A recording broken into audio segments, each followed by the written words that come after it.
If you would like to know how you can put your scoreboard to good use to create textures on your cards, keep watching.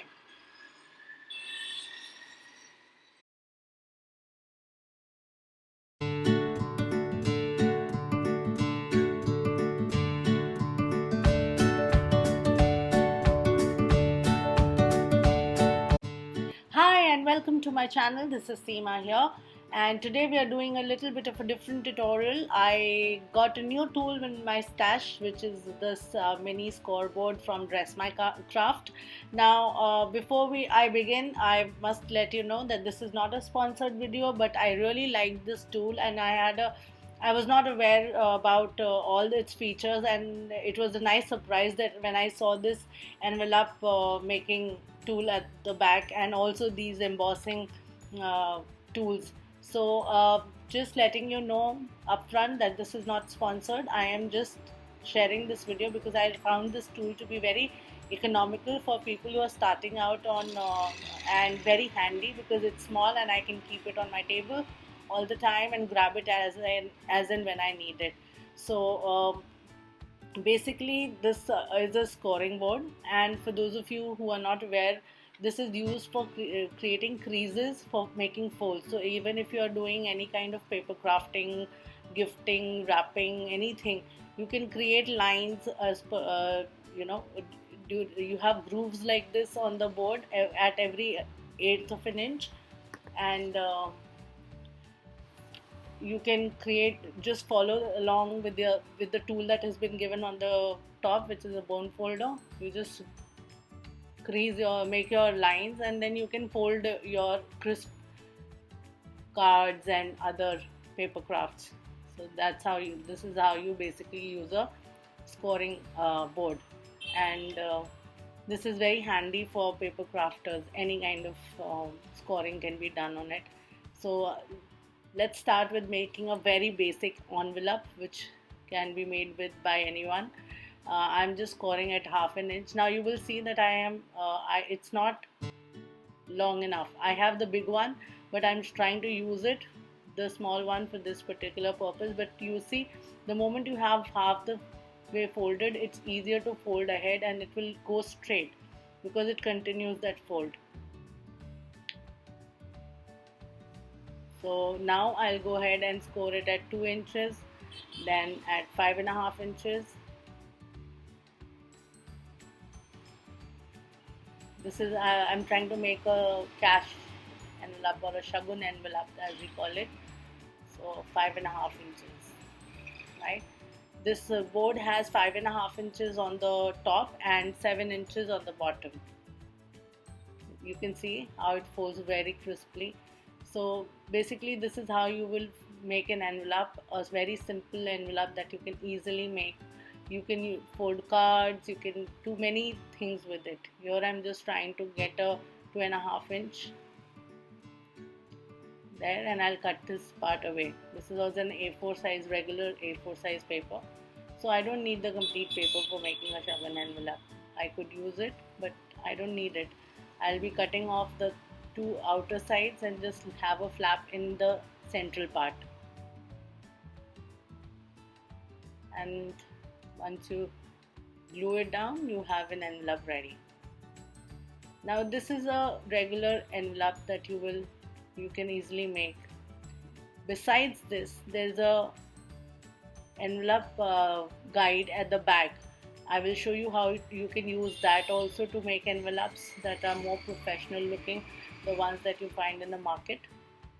So all you need to do now is just stick the flaps and you have your envelope ready. I did not cut it properly. Oh, mistakes happen. Anyways, so here we are done, and that's all you need to do, and you will have a ready envelope where you can, and it took no time at all, just because you didn't have to be very precise with folding and stuff like that. Now at the back you will see there is this other kind of envelope that we will be making soon. But before that, I just wanted to show you this cool feature that is there. There are different designs that you can emboss on your envelopes or any cards or anything. I'm just taking a motif of a flower here. You just need to rub your bone folder properly. Just make sure that you're not moving it. Just keep it stable and just rub it till you get the entire impression of the design. And that is it. You have a cute little flower embossed on your envelope. So I hope you enjoy that feature as well. Again, as I said, this is not a sponsored video, but I really found it very cute and handy with multiple purposes. Now we will make the other envelope that I was talking about. So here I have an 8 by 8. I'm trying to make a A2 card size envelope. So for that, it says here I have to have an 8 by 8 paper, and then we have to do our first score at 3.5 inches. So this is an 8 by 8 paper. I have put it at 3.5 inches, and then I will take that diagonal. Let me do it from the other side. Yeah, I'll mark it a score line at the diagonal, right? This time. Now I will rotate it 90 degrees. Now you can see this other guide here at the corner. Can you see that? Yeah, you line up your score line with that guide, and then again you score. So you have to measure only once, and you can then just keep lining up your score line with that guide, and you will get your envelope done in no time. Again, rotate, line up the guide, line up your score line to the guide, and you will see that the second time you rotate, you will find it at 3.5 inches. So this is how you will make your envelope, and this will be the last score line. Just line up in front of the, so first time you have to measure and make your score line, and thereafter you can line up with the guide and keep rotating your paper, line up with the score line with the guide, and making score marks, and you will have your envelope ready in like under 30 seconds or max 1 minute. So here I'm just taking away the corners, cutting away these small little corners that are there, and my envelope is ready. I need to just go ahead and stick it, and that's it. So before we go ahead, I'm just trying to show you some more uses that you can put your scoreboard through. So here, as you can see, I'm just going ahead and making lines. I have taken a piece of cardstock for layering on my card, and I'm just scoring it at every 1/8 of an inch. I just go ahead and score, and I get this beautiful texture here. You can then go ahead and use a ink and ink it like I have done here. I will, yeah, see that I did, but I can still use that card. It's a little longer piece, which is lucky. Now the next way you can do it is I am doing it after every 2 score lines. So you can choose whatever size blocks you want. I've done it this way, then I will rotate it, and then do the score lines. So this will give me a square background, embossed background. And again, as I said, you can keep scoring till the end, or you can do, so these are the, and I will show you the cards that I made out of this. Okay, so this really, again, ink it, and you have an embossed background for no, so it's not just good for scoring. Here I'm doing a diagonal line. I've left 2 spaces, and then going ahead and adding diagonal lines to the other side as well. I did not end up using this one as of now. I have it in my stash, and I will use it later. But then, as you can see, you can create these diagonal lines as well. That's another way to do it. Just trying to reinforce them. The other thing that I wanted to do was this piece. and again I was trying to figure out how to go about it. I wanted to get diamond shapes here or a rhombus, but not the regular square. So I just line it up at one point. I just know where I'm lining it up. It's at 3 inches and 5.5 inches, I think, and just go on scoring. You have to decide. It's a beautiful way to, you can explore different designs. You can try out different things, different kind of textures. It doesn't need to be symmetrical. You can have your some broad lines, some thin lines, some squares.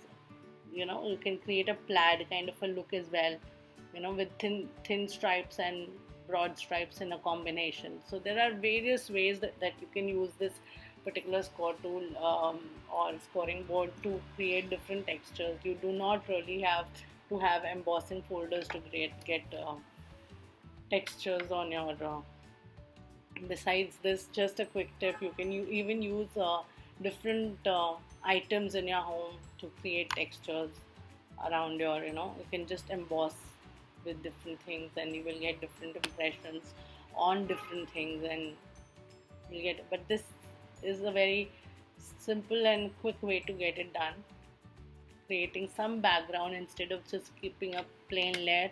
You can have something going on if you don't want to go ahead and design a lot.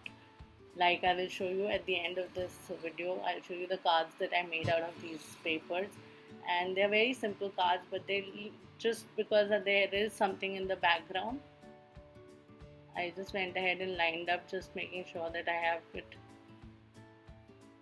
straight.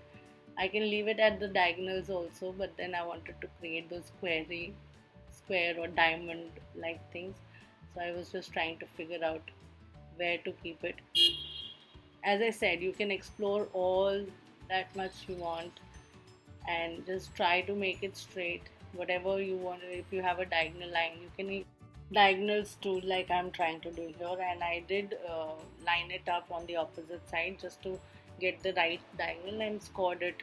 And I missed that part, I think, by shooting it, but I'll show it to you how the texture looks in the final thing. And I hope this video will give you more ideas to explore, and you got some new ideas. These are the cards I made out of this rosette was also made using this particular scoreboard.